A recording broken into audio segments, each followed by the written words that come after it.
Pour comprendre la notion de mole, il faut avoir assimilé qu'un atome est minuscule et que donc la quantité d'atomes présents dans un objet, même tout petit, est extrêmement grand. Imaginons par exemple que l'on veuille créer une maquette de cette allumette, couchée en duplo. Très important, on veut que chaque atome de l'allumette soit représenté par un duplo. La maquette ferait 400 km de large, 400 km de hauteur et 8000 km de long. En hauteur, cela signifie qu'elle atteindrait l'orbite de l'ISS. En longueur, si on la commençait en France, elle atteindrait le sud de l'Afrique du Sud. Essayez d'imaginer la quantité de bris que cela représente.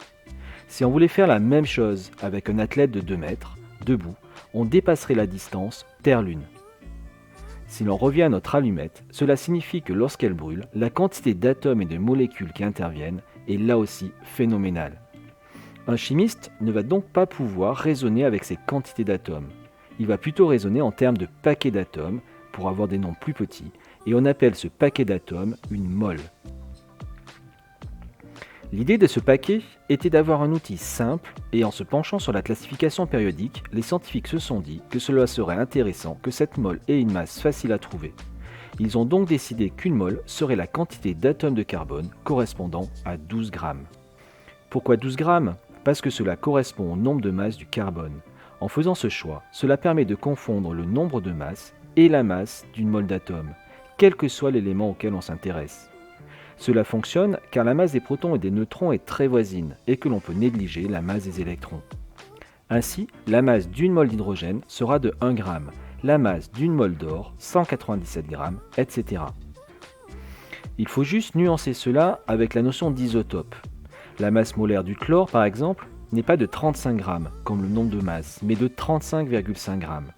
Cela est dû au fait que le chlore existe sous différentes formes, avec le même nombre de protons, 17, mais un nombre de neutrons différent. Le nombre de masses n'est pas donc toujours de 35 en réalité. Ces différentes formes de chlore sont appelées des isotopes. Il y a dans une mole de chlore 75,77% de chlore avec un nombre de masses de 35 et 24,23% de chlore avec un nombre de masses de 37. Si on calcule la valeur moyenne de la masse molaire en faisant ceci, 35 fois 0,7577 plus 37 fois 0,2423, on retrouve une valeur que l'on arrondit à 35,5 grammes. Cela correspond finalement au nombre de masses moyen du chlore. Et c'est donc pour cela que les masses molaires peuvent être décimales. Si l'on revient à cette notion de mole, il reste à savoir à combien d'atomes cela correspond. Il y a en fait 6,022,14,076 fois 10 exposant 23 atomes de carbone dans 12 grammes de carbone. Ce nombre, appelé nombre d'Avogadro, est aujourd'hui la définition d'une mole. On l'arrondit souvent à 6,022 fois 10 exposant 23 atomes. Quand on écrit une équation bilan simple, comme celle-ci, il faudra désormais raisonner en termes de mol et plus d'atomes afin d'être plus réaliste.